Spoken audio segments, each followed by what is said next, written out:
ꯁꯤꯁꯐꯥꯌꯔ ꯒꯤ ꯃꯇꯥꯡꯗ ꯋꯥꯔꯤ ꯈꯔ ꯂꯥꯛꯂꯦ ꯑꯁꯤꯁꯨ ꯃꯌꯥꯝꯗ ꯇꯝꯖꯔꯝꯃꯒꯦ ꯑꯗꯨꯒ ꯃꯈꯥ ꯇꯥꯕ ꯄꯥꯎꯁꯨ ꯈꯔ ꯂꯩ ꯌꯥꯝ ꯁꯥꯡꯍꯜꯂꯣꯏꯒꯦ ꯑꯙꯥ ꯒꯨꯟꯇꯥ ꯈꯛꯇ ꯇꯧꯒꯦ 30 ꯃꯤꯅꯤꯠ ꯈꯛꯇꯅꯤꯀꯣ ꯂꯥꯏꯚ ꯇꯧꯒꯗꯧꯔꯤꯁꯦ ꯑꯁꯤꯗ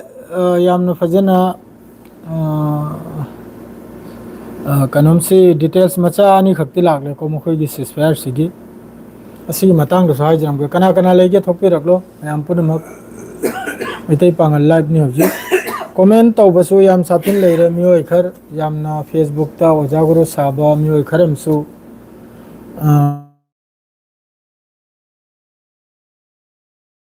ꯀꯔꯤ ꯀꯔꯤ ꯃꯤꯡꯅꯣ ꯑꯣ ꯋꯥꯂꯩꯀꯨꯝ ꯑꯁꯂꯥꯝ ꯀꯝ ꯇꯧꯗꯧꯔꯤꯒꯦ ꯃꯌꯥꯝ ꯃꯅꯤꯄꯨꯔꯒꯤ ꯅꯦꯠꯁꯤ ꯍꯥꯡꯗ꯭ꯔꯤ ꯅꯠꯇ꯭ꯔꯥ ꯃꯅꯤꯄꯨꯔ ꯅꯦꯠ ꯍꯥꯡꯂꯛꯄ ꯀꯥꯟꯗ ꯏꯔꯥꯟ ꯈꯔ ꯂꯥꯟ ꯂꯣꯏꯈ꯭ꯔꯅꯤꯗ ꯑꯗꯨꯏ ꯃꯇꯝꯗꯨꯗ ꯂꯥꯟ ꯀꯥꯕꯛ ꯂꯣꯏꯁꯤꯟꯈ꯭ꯔꯅꯤ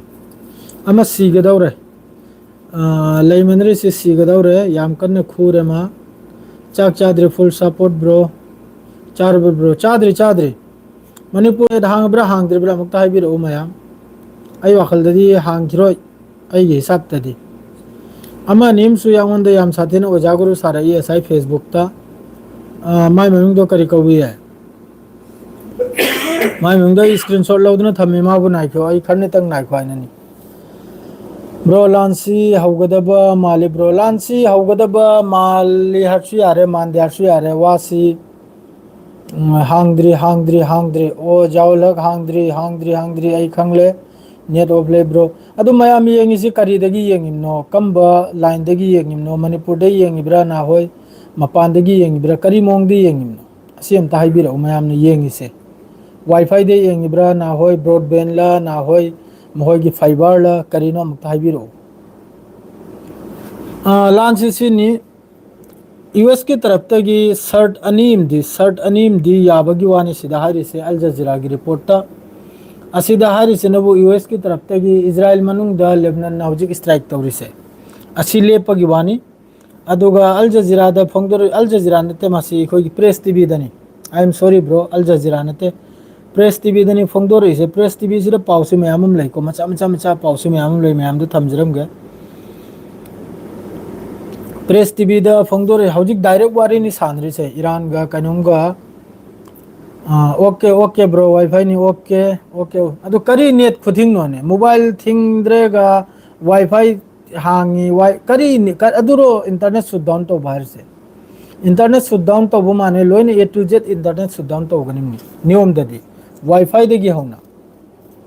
ꯑꯗꯨ ꯀꯔꯝꯕ ꯒꯣꯔꯃꯦꯟ ꯑꯣꯏꯈ꯭ꯔꯕꯅꯣꯕ ꯋꯥꯏꯐꯥꯏ ꯍꯥꯡꯗꯣꯛꯂꯦꯒ ꯑꯗꯨꯒ ꯏꯟꯇꯔꯅꯦꯠ ꯁꯨꯠ ꯗꯥꯎꯟ ꯇꯧꯔꯤꯅꯦꯅ ꯇꯧꯔꯤꯗꯣ ꯑꯗꯨꯔꯣ ꯑꯗꯨꯗꯤ ꯐꯥꯒꯤꯅꯤꯍꯦ ꯃꯥꯗꯨꯗꯤ ꯐꯥꯒꯤ ꯄꯥꯕ꯭ꯂꯤꯛꯄꯨ ꯉꯧꯔꯤꯕꯅꯤ ꯃꯣꯕꯥꯏꯜ ꯄꯥꯏꯕ ꯃꯈꯩꯕꯨ ꯉꯧꯔꯤꯕꯅꯤ ꯖꯤꯑꯣꯒꯤ ꯏꯌꯥꯔꯇꯦꯜꯒꯤ ꯁꯤꯝ ꯁꯤꯖꯤꯟꯅꯕ ꯃꯈꯩꯕꯨ ꯉꯧꯔꯤꯕꯅꯤ ꯁꯦꯡꯅ ꯍꯥꯏꯕꯗ ꯑꯗꯨ ꯏꯟꯇꯔꯅꯦꯠ ꯁꯨꯠ ꯗꯥꯎꯟ ꯀꯧꯗꯦ ꯐꯥꯏꯕꯔ ꯍꯥꯡꯂꯦꯒ ꯃꯗꯩꯗꯤ ꯀꯩꯅꯣ ꯋꯥꯏꯐꯥꯏ ꯍꯥꯡꯂꯦꯒ ꯃꯣꯕꯥꯏꯜꯒꯤ ꯊꯤꯡꯕꯗꯣ ꯍꯥꯏꯔꯛꯀꯦ ꯄꯥꯎꯁꯤ ꯇꯜꯂ ꯍꯥꯏꯔꯛꯀꯦ ꯀꯂꯝ ꯆꯦꯁꯝꯁꯨ ꯂꯥꯛꯂꯦ ꯅꯁꯤꯔ ꯃꯅꯤꯄꯨꯔꯒꯤ ꯋꯥꯕꯨ ꯋꯥꯔꯤ ꯑꯇꯣꯞꯄ ꯑꯣꯏꯅ ꯃꯥꯅꯤ ꯕ꯭ꯔꯣ ꯅꯥꯄꯤꯠꯅꯤ ꯃꯣꯏꯁꯦ ꯃꯥꯅꯤ ꯅꯦꯠ ꯊꯤꯡꯉꯗꯤ ꯑꯩꯅ ꯍꯥꯏꯖꯕꯗꯤ ꯑꯩ ꯉꯥꯡꯈꯤꯔꯣꯏꯗ ꯀꯔꯤꯝꯇ ꯀꯔꯤ ꯍꯥꯏꯕꯗꯤ ꯉꯁꯥꯏ ꯃꯤ ꯑꯃꯈꯛꯅꯁꯨ ꯑꯩꯕꯨ ꯌꯥꯝ ꯁꯥꯊꯤꯅ ꯆꯩꯔꯛꯈ꯭ꯔꯦ ꯐꯦꯁꯕꯨꯛꯇ ꯁꯛꯊꯨ ꯃꯤꯅꯥꯏ ꯃꯆꯥ ꯖꯥꯒꯣꯔ ꯍꯨꯏꯊꯨ ꯅꯪꯅꯔ ꯃꯅꯤꯄꯨꯔ ꯃꯔꯝꯗ ꯉꯥꯡꯒꯗꯧꯔꯤꯕ ꯍꯥꯏꯅ ꯃꯆꯥ ꯑꯃꯈꯛꯅ ꯌꯥꯝ ꯊꯤꯅ ꯆꯩꯔꯛꯈ꯭ꯔꯦ ꯑꯩꯕꯨ ꯑꯀ꯭ꯔꯝ ꯀꯩꯅꯣꯝ ꯍꯥꯏꯅꯤꯍꯦ ꯃꯥꯏꯗꯣ ꯑꯀ꯭ꯔꯝ ꯈꯥꯟ ꯍꯥꯏꯕ꯭ꯔꯥ ꯀꯩꯅꯣ ꯍꯥꯏ ꯃꯥꯏ ꯃꯃꯤꯡꯗꯣ ꯑꯗꯨꯗꯒꯤ ꯑꯩ ꯕꯤꯠ ꯂꯥꯡ ꯇꯦꯛꯈ꯭ꯔꯦ ꯇꯜꯈ꯭ꯔꯦ ꯑꯗꯨꯗꯒꯤ ꯄꯨꯔꯥ ꯄꯨꯡꯇꯜ ꯇꯜꯈ꯭ꯔꯦ ꯃꯥꯒꯤ ꯋꯥꯉꯥꯡ ꯁꯉꯥꯡꯗꯨꯗ ꯑꯩꯒꯤ ꯄꯨꯔꯥ ꯇꯜꯈ꯭ꯔꯦ ꯃꯥꯏ ꯈꯨꯆꯩꯗꯨꯗꯅꯦ ꯄꯦꯜꯈ꯭ꯔꯦ ꯑꯩꯒꯤ ꯑꯗꯣ ꯃꯥꯅ ꯈꯜꯂꯤꯕꯅꯕꯨ ꯃꯥꯕꯨ ꯅꯞꯂꯛꯑꯔꯣꯏ ꯁꯤ ꯑꯣꯏ ꯃꯥꯜꯂꯦ ꯈꯔꯅꯤꯇꯪ ꯉꯥꯏꯈꯣ ꯁꯥꯟꯇꯤ ꯑꯣꯏꯈꯣ ꯅꯦꯠ ꯍꯥꯡꯈꯤꯁꯅꯨ ꯑꯗꯨꯒ ꯃꯥꯕꯨ ꯅꯞꯀꯦ ꯏꯁ ꯌꯥꯝ ꯊꯤꯅ ꯆꯩꯔꯛꯈ꯭ꯔꯕꯖꯥꯠꯅꯤ ꯀꯁꯝꯃ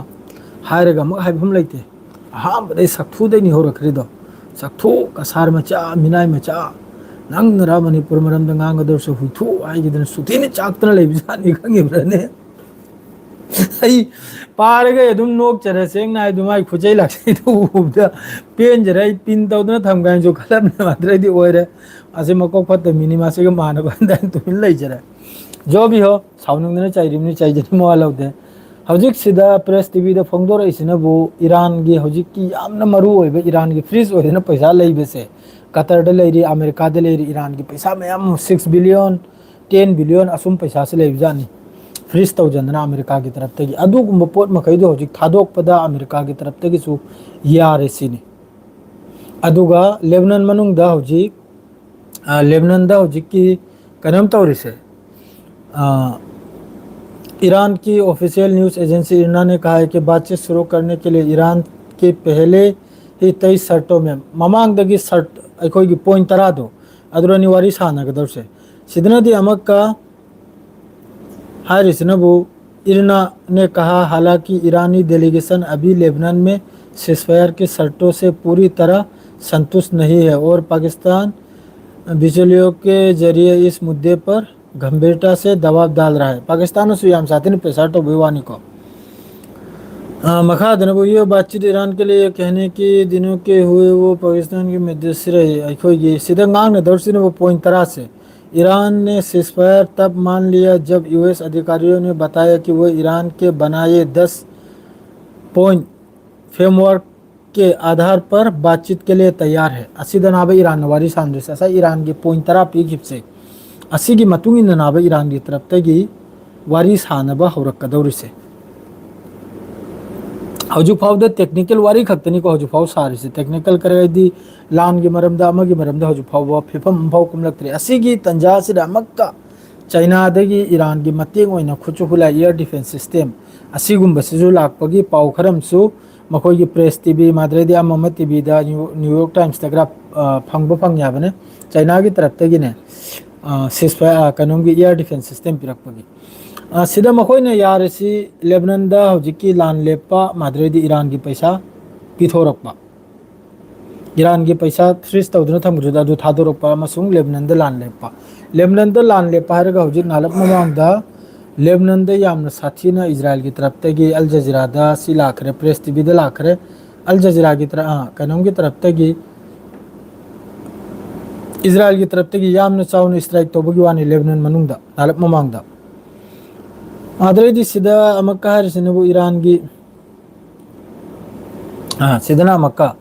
ईरान वारी मखा तादना इस्माइल बागई अमसुंग मोहई हौजिकी स्पोक पर्सन को फॉरेन मिनिस्टर माद्रेदी सोमनबु अब्बास अराक्ची अदरेदी हौजिकी कालीबा फाइन चखरेदो मखोई मखैसिना हरिसनबु वारी सानगदौर से ईरान की असाई 10 पॉइंट से 10 पॉइंट से खक्तनी है वारी सानदौर से अदरे हेंदोकपा मखा ताबा तैद वारी भाव कुमथ्रोसिनी ईरान की तरफ तैयार से सीसोय मैम दे तहंजरके मखोइना रेसे करी मोंगदना आइना खटमना तौसे मैम हागनु का तलतल पाउसी होलके ईरानी विदेश मंत्रालय के प्रवक्ता इस्माइल बागई का कहना है कि इस्लामाबाद में ईरानी डेलीगेशन ने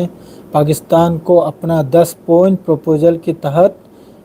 तेहरान की शर्तों ऑफिशियली बता दी है तेहरान की शर्त से ऐसा है कि पॉइंट तरह से दनिवारी सानगदो पॉइंट तरह से करी करनो हाइदा मैम असे जो खंगलमनि अमका हाइजरके मैम दा ईरान दा मतुंग मनाव लान तौरक्तबा असिगी गारंटी लौबा अदुगा समना हाइदने अदुगा ईरान की पैसा फ्रीज तौख्रमेद अदु थादोकपा ईरान दा तोइखिब मखैदु अदु सेमगत सागतपा माद्रेदी कनम दा लेबनान दा लान लेपा अदरेदी स्ट्रेट ऑफ हार्मोस ईरान की कंट्रोल दो असी मखैसिनी मोहई की पॉइंट तरा दु असी लोन यावरुमनिको सिलोन यावरुमनि असिगी मरम खक्ततनी है ईरान वारी सांदोर से असरे हेंदोकना हौजिक डोनाल्ड ट्रम्प नाइरे न्यूक्लियर की मतंग दा माद्रेदी मखोगी कनम की मतंग दे बैलिस्टिक मिसाइल की मतंग असी पुनमक्सी ईरान की तरफ ते तेहरान की तरफ ते पूरा खारिजनी असिगी वारी हम फौलेते ईरान वारी सांदोर से बस ईरान की तरफ तगी तेहरान की तरफ तगी पॉइंट तरह रिलीज तौख्रेदो बस अदु खक्तनी सिदे यारे याद्रे लाने इसंग सेंबिनी दो पाकिस्तान ने यामना कन्ना आरे घंटा 2 आवर्स 50 मिनट लोम वारी सानखरे फेस टू फेस असिदा सानखरे से अखोगी टेक्निकल अदुम अखोगी हाई हेलो अदु खक्तनी अदुगा लान की मरमदा होजिक फाउबा सीज़फायर की मतंगदा 10 पॉइंट की मतंगदा वारी फाउ चथद्री सिदा वारी नि खक्तनी चथग्रीजे ईरान की पैसा फ्रीज तौदुना थमदु पिथोकपा अदुगा अथुबदा लेबनान मनुंग द लान लेपा अनिसिनी होजिक कुमथग्रीजे कमेंट मुक पारगे नसीर कनागा खनब ताबा हाइबा मथौ ताई नसीर खंब कनब ताबा हाइबा मथौ ताई नजीरमा ना नारसे ज्ञानम ताद्रे ताव नसीर खंब खनब ताबा हाइबा मथौ ताई माने असेंबो आने खनबा माद्रैदी माने सेंबवानी टाइमिंग कया फाउ वारी सागनी वारी से होजी कानून की तरफ तक हारिसी पाकिस्तान की तरफ तक हारिसिनबु अहम बगी फेस अमदी लोइरेसिने अदुम अखोगी टेक्निकल हाय हेलो अद्रैदी कम तौरी अदु अतायना फेस अमा अदुई मतुंगदा मक्का मथंगी मक्का वारी से होबगी वानी होजी की पाकिस्तान ईरान अमसुंग यूएस की तरफ तक अदुगा जोतो वारी सानखरी पुनमक्सी वारी सानरो पुनमक्सी यूएस की तरफ तक सु सपोर्ट लाई को होजी की वारी सानरो से याम फजना कुमथ्री सिनी वारी से होजु फाउदा वीडियो थागलकनी वीडियो होजी पुंग निपाल मखाई मापल गिदम वीडियो थागलकनी होजी ति लाइव ओइना अदुम तौथोक्लमगेना आपतंग अदुगिनी अदरे सोमना चाइना की तरफ तगी अमक्का ईरान दा अखोगी करी हाइनी हाइबदा अखोगी इंटरसेप्टर अखोगी एयर डिफेंस सिस्टम असी पीबगी वानी को अल जजीरा दा करिनो पाउलाइसे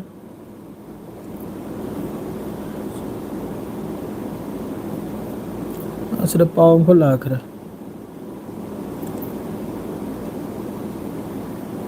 ऐसे हौजिक चंगे लैमने अदुनने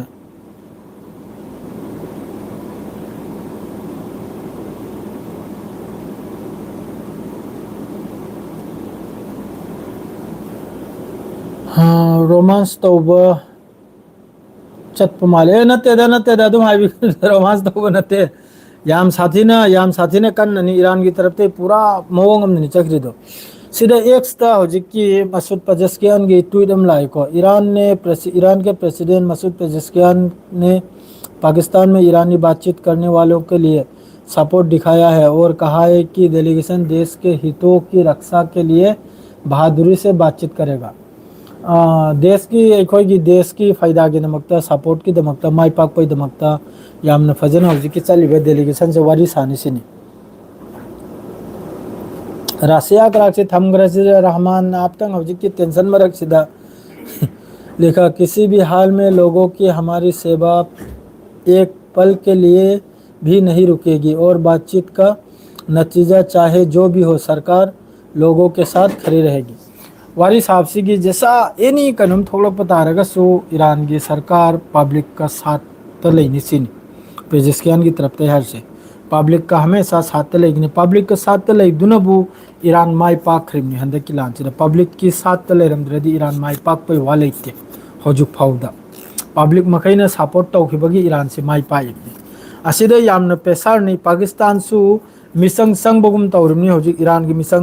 की मिसंग ओइरपनानी पाकिस्तान हौजिक दबाव से दालीरी से अमेरिका की मथकता लखा मार्च 1979 की मखोई सिदा अहांबगी हेडलाइन दा इरइसी रिवोल्यूशन पुरक्पगी मतुंगदा इस्लामिक रिवोल्यूशन लाकपगी मतुंगदा अहानबा कइनोमनी हाय अखोई फेस टू फेस वारी सानब से 1979 दा ईरान दा रिवोल्यूशन लाकपगी मतुंगदा अहानबा फेस टू फेस वारी सानरनी अमेरिका अमसुंग ईरान से हौजिकता सिसुंग निंगाई वामनी 1979 दगी अहानबनी हौजिक 2026 की अप्रैल की तांग 11 दा यूएस की डेलीगेशन अमसुंग ईरान की डेलीगेशन अहानबा फेस टू फेस वारी सानरिसे अदुगा हौजिक की मखोइने लाइबे डेलीगेशन सिगी ममिंग मखोई हौजिक की सीखरिदो करी हाय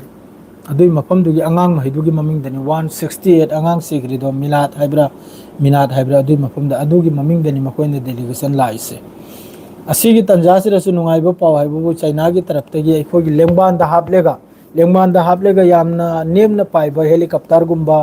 जेट गुंबा ड्रोन गुंबा अदुगुंबगी इंटरसेप्टर असीगी ममांगदसु चाइना की तरफ तगी लान से लेपखिबै तुंगदा चाइना की तरफ तगी यामना साथीना ईरान दा मतेंग तौरखिबगी वानी असीनबु ईरान की खुचु खुलाई साबगी ईरान की बैलिस्टिक मिसाइल की खुचु खुलाई असी चाइना की तरफ तगी यामना चावना मतेंग तौरखि ईरान पाकिस्तान दा थाजबा थमलोई ब्रो थाजबुदी ईरान हौजी करिमता थाजब सुबले लेते हौजी वारी सानरिंगै सिदसु ईरान की तरफ तै थाजब लेते अदुमकपो उपाय से लेतरमनिना उपाय लेतबा हाइबदी अमक वारी साद्रदी मयाम अमा हौजी ईरान की सपोर्ट लाइबा कंट्री मखै से इटली ओइगेरा स्पेन ओइगेरा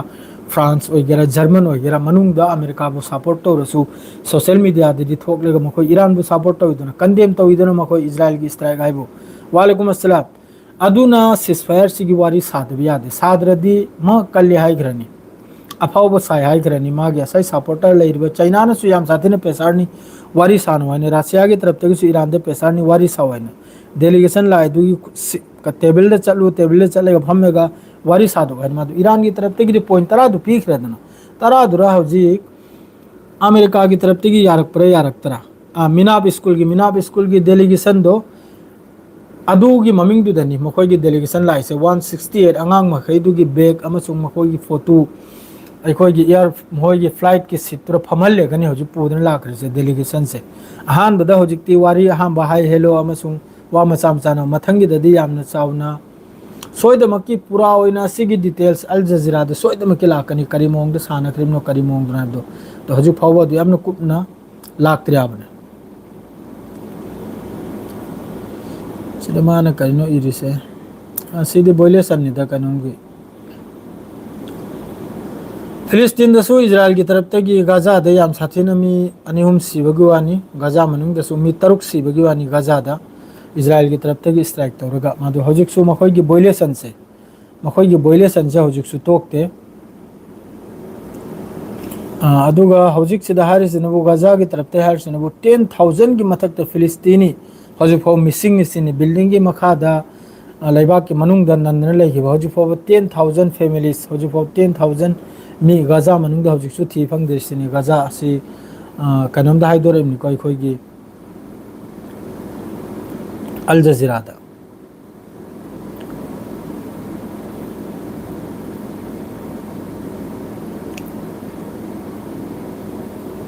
आदरे सीधा मक्का पावमनबु करिनो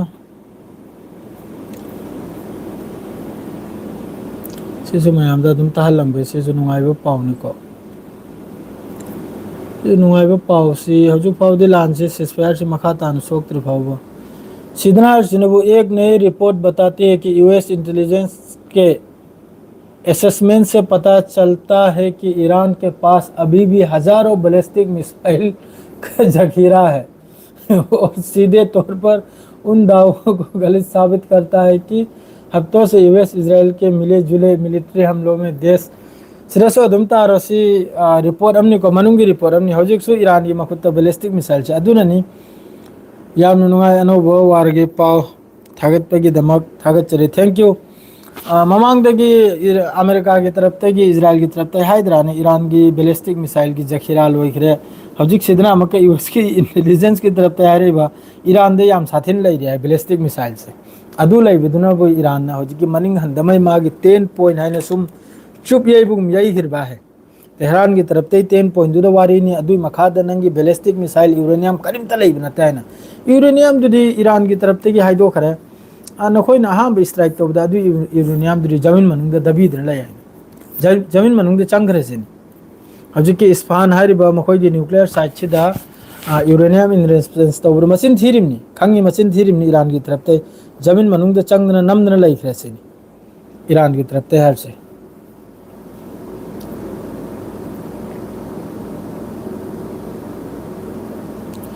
10 point नत्तबा डोनाल्ड ट्रम्प की अपाम तौसी हाइना हौरकले ब्रो की मौत चलक तौब माली ब्रो नत्ते 10 पॉइंट सिदनी 10 पॉइंट सिद अतोप पॉइंट दुदा ईरान की तरफ ते वारी सुबसा सारो ये तेहरान की तरफ ते खास नी फबीत N3N 10 पॉइंट दुदनी ईरान वारी सान बलाय छे अतोप नंगी डोनाल्ड ट्रम्प आइना हर सिदी डोनाल्ड ट्रम्प की तरफ ते हर सिदी स्ट्रेट ऑफ हार्मुज ओपन तौबा असिदा करिमत पैसा लौदबा ईरान की यूरेनियम इन्वेस्टमेंट तौबा अमेरिका द सिन्नबा ईरान ने यूरेनियम इन्वेस्टमेंट तौदबा ईरान की मिसाइल प्रोग्राम डिसमिस तौबा ईरान की मिसाइल रेंज कोमी हलबा असि मखैसी डोनाल्ड ट्रम्प की मागी सर्ट ने अदुगा मखोइनी याखरिबे सर्ट सिनबु ईरान की असाई की 10 पॉइंट दुदनी वारी सानसेना हजिक टेबल दे लाखरिसे मखोई की विटकॉफ ओइगरा जेडी भेंस ओइगरा असि मखैसी लाखरिसे ईरान दगी अब्बास अराक्ची ओइगरा पेजिस्कियान ओइगरा असि मखैसी ना मी 71 पाकिस्तान तमना लाखरिसे डोनाल्ड ट्रम्प की मागी सर्ट तु या गायना नते लाइसे इताव डोनाल्ड ट्रम्प की मागी सर्ट तो ओइरदी ईरान लान ले पैसु मथौ तादे ईरान सिस्फायर तौबगी सु मथौ तादे ईरान ने सिस्फायर तौरिसे ईरान की असाई 10 पॉइंट दुदा अमेरिका की तरफ तगी ओके हायरकपगी पाकिस्तान ने सिल्लेगा इस्लामाबाद त सिस्फायर की मखा ताबो वारी असिदा याथोक याजिन 19-20 ओरक याइको 19-20 माने ईरान की तरफ से खर थादोकपा अदुगा अमेरिका की तरफ से खर थादोकपा असी ओरप है इसेंग सेंग बिदा अदु नते बिदे ईरान की 10 पॉइंट दो काउजन थिंजलेगा अमेरिका की ना जो हाइब दुते याव हाइब दुदी सुवे यारो ईरान दा सुयाम 1,25,000 सिविलियन मफम डिस्ट्रॉय हुई ग्रिमनी 1,25,000 सिविलियन बिल्डिंग अमा अमा असी लोइन डिस्ट्रॉय हुई ग्रिमनी ईरान की न्यूक्लियर साइट हुई ग्रिमनी ईरान की लीडर के सी ग्रिमनी आंगांग क्या सी ग्रिमनी अदुगा अमेरिका ना अदुरा फाउबा ईरान की तरफ ते लान लेप्तरेगा हजे हेक्टर सिस्फेयर 14 डेज तौरगा अमेरिका ने जो हाइव हाइब दु जो याव हाइब दु यानरो ईरान ने 71 मी फ्लाइट हम बिग थन लाग लेगा सीरसु यारो ईरान मुक्तन लेगदोरमी ईरान मुक्तन लेगदोरमी याहलगदोरमी यादरे लान तौदोरमी ईरान दे कैपेसिटी ले रहा सीधा हरी सूद्रो एक नए रिपोर्ट्स बताती है यूएस इंटेलिजेंस के असेसमेंट में पता चलता है कि ईरान के पास अभी भी हजारों बैलिस्टिक मिसाइल है हजारों बैलिस्टिक मिसाइल पारिने कमेंट्स पारिने वारी सानब लोइखरबो लोइद्री बबोई ऑफिशियल वारी सानरी ईरान यामना मुकनानी वारी साबोई ईरान से अरबिया फुरुप नत्ते हिस्टोरी द माने असेमनी ब्रो कमेंट जो खर पाबियो कुलके सर पारे पाकिस्तान सा डिप्लोमेसी फजे पाकिस्तान सु अकल बन पाकिस्तान ना हौजी स्कोट करक तौरगा पुरखरी दुमी की जेट फाइटर पाइखलेगा एयरक्राफ्ट पाइखलेगा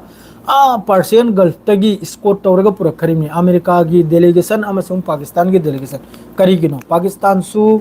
थंगनब कंट्री मखै पाकिस्तान सिबु याम साथिनि चांबीराबो मयामना कतोरा पुबनी अधु बुनियाता पुबनी अदुना सिगी मतंग सिर पाकिस्तान सु मोहरम याइनिंगिबा अदुक चावखरब लांदो अइगन सिस्पेयर तौहल क्रिमनाइना अइना वारी सानल क्रिमनाइदो हायहनिंगिबा अदुना पाकिस्तान तुमिनो ओरसो अनिमक की मखोंग पाइब्रा मखुद पाइब्रा सिस्पेयर दो हेल गदौरिम अइगे हिसाब तने हरसे काबक अमु पाकिस्तान की तरफ तेगी लोइजल गदौरिम वाफम से जे सारो खम तौदना मखोंग पाइब्रा ना होय शक्ति कपूर गुमना कदर खान गुमना थोंग नोंजलगा मखोंग पाइबे मोंग दुदा जेसाम तौब्रासी ओइ गदौरिम नेतन्याहू दु उखिद्रे नेतन्याहू की तरफ तगी सु मसी की हफ्ता सिदा डेट 14 दा अमेरिका दा इजराइल का अमसुंग लेबनान की एम्बेसडर का वारी सानगदौरिम सिस्पेयर के दमकता बट नॉट इंक्लूड हिजबुल्ला याउदे बिदा लेबनान अमसुंग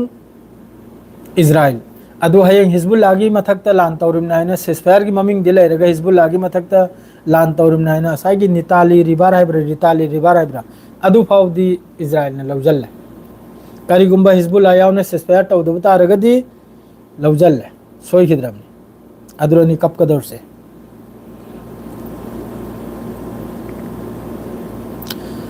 जहीद हुसैन मानी 10 पॉइंट असिदा यूएस की अमांग बनी ईरान की मानी यूएस की याम साथीना अमांग बनी यूएस की यंगो मखोयना फ्रीज तौबो पैसा पुथोक पलागिनी सिदसु खरम यानरो पलगनी सोयदमकी पलगनी ताथोक ताजिन तौरगा सोयदमकी मखोय लंबी में फालकनी करेगा जिस तरह ईरान की पॉइंट तरह से याम साथीन कल्याबा फ्रीज तौबो पैसा अदरदी ईरान द सोखिबा बिल्डिंग टुल्डिंग लोइन सेमगत लंबा स्ट्रेट ऑफ हार्मुस जहाज अमदा 2 मिलियन लौबा मात्र बिटकॉइन अमा मसी मैम यावरे असी याम फजना नैनरेगा तब नैना नैनरेगा मखोय की तरफ तगी सोयदमकी रिजल्ट पिरकनी अदुगी रिजल्ट दुनिया इन गायरिसे डिटेल्स ओइना परेंग ओइना लाकना बस सीसी हाइना खरे सीसी यान्द्री सीसी कनम तौन रे हाबदु सोयदमकी लाकना अदुगी दुनिया इन गायरिसे अदोंपो अहान बनिसी अहान बनाइबदी ईरान की तरफ तगी 1979 दगी अहान बनिसे अहान Washington and Tehran since 1979 Islamic revolution की मतुंगदा अहान बनी त्रम सीबदो ब्रो नंग थुंगी ब्रो चाक खाओगी लाख ए ब्रो करी हर नोई खंगद्रे नंग से हुल के सेरार से त्रम सीबदा ब्रो नंग बु थोंगे ब्रो चाक खाओगे लाओ ब्रो ओके याम फजे लाख चगे इंशाल्लाह सोयदमकी लाकनी हौजिक लेबनान सिदा अमक्का बोइलेसन निको लेबनान सिदा अमक्का हौजिक इजराइल की तरफ तगी याम साथीना मियोय तरा हौजिक की ngasi की नुमित इजराइल की स्ट्राइक ता लेबनान मनुंग सिदा सिविल डिफेंस की तरफ तगी हाइदोर इमनी मियोय तरा शहीद ओइबगी वानी टाउन ऑफ नकौरा हरि मफम सिदा अल जजीरा दा हौजिक फोंगदोर इमनी माद्रे सिदना मखोय की हौजिक फाउदे करी करनो मासी अमक्तंग एंगसे मखोय की कनुमम लाइको point am lai masi kari kari hai na khrim na muktang masi gi zu mate muktang eng thok pe ya hoi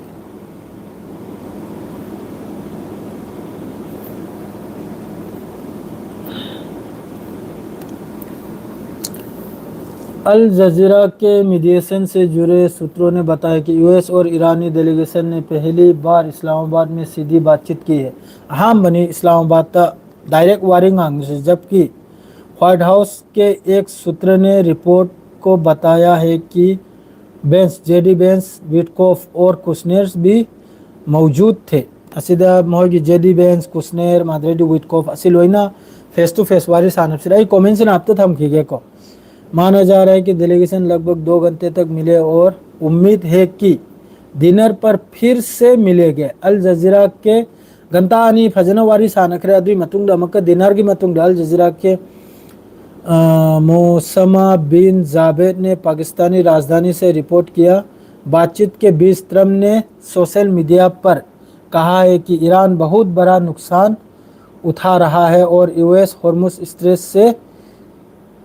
C mines हटाने के लिए काम कर रहा है। माना हर से सीधा डोनाल्ड ट्रम्प की साजिल थक चलेगा मागे कमेंट दो ईरान से याम साथी ने नुकसान से याम साथी ने पूदने चले सिनी माना हर से अदरेदी स्ट्रेट ऑफ हॉर्मुज तम होगी कानूम लेखरी दो ईरान की तरफ तक फमन ने थमखिबे एक्सप्लोसिव अदु मखैदु लौथोक हटाने के लिए लौथोकपगी दमकते थबुक सूथरी सिनी। ईरानी सरकारी मीडिया ने एक सीनियर मिलिट्री अधिकारियों के हवाले से कहा है कि यूएस का कोई भी जहाज हॉर्मुज स्ट्रेट से घुसा नहीं है। हजू फावा ईरान की तरफ तक स्ट्रेट ऑफ हॉर्मुज तो हजू फावा अमेरिका की जहाज हम फाव चंद्रसिनी। लेबनान की नेशनल न्यूज़ एजेंसी के मुताबिक दक्षिणी लेबनान इजरायली हवाई हमले में जारी किए जिससे हमले के कफर शहर में कम से कम 4 लोग अमक का सोम दसु मी मरी एमसु इजराइल लेबनान मनुंगदा इजराइल की तरफ तक स्ट्राइक था याबे याद भी सेसफायर से कुनो ठीक लेते इताउसी करिगा दी मखोय न सोम स्ट्राइक तौडी ईरान की तरफ तक कुनो ठीक लेबनते एयरजीसी की तरफ तक अल कोक्स की तरफ तक यल्ला स्टार्ट हाई के कुनो ठीक लेबनते डेट कया गिनो डेट तरामा थोइगी निद्रो ngasi डेट तरामा थोइ निदना मतुंगी डेट की लाइफ ते लाख फंदे इताउ वालेकुम अस्सलाम नसीर अनोबो पाव पीबा ngambo oibiu इंशाल्लाह मथंगी पाव सोइदमकी पुदन लाकनी डिटेल्स ता हजिकते ना दुम हजु फाव करी करी ओइरमना दुई मतंग दो खक्तन डिनर की मतुंग मक्का हजि गंता निरोम दिवारी साना खरे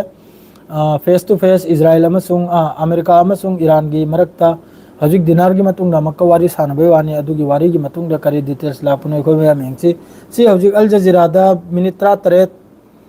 मिनिट 30 ममांगी पावनी को हजिक था लैसे मिनिट 30 सुरी 12 मिनिट्स एगोनी असिदनी मखोइन हजिक फोंगदो रैसे अदुगा मखा ताबा पावदसे हमको पूरगा लाक्चगे पाकिस्तान से अमेरिका की मचुम हाना चाखिबनी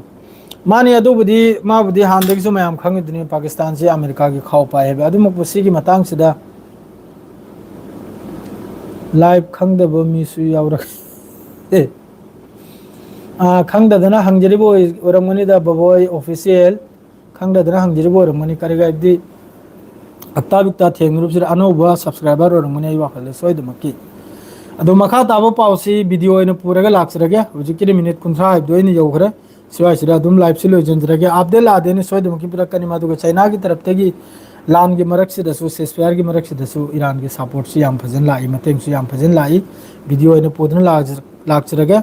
ट्रम्पसु शांति नि मखोइसु कप लाउरमनि मथाइ सिना मचादो फल चोंगमनि ईरान की तरफ ते करी तोरकना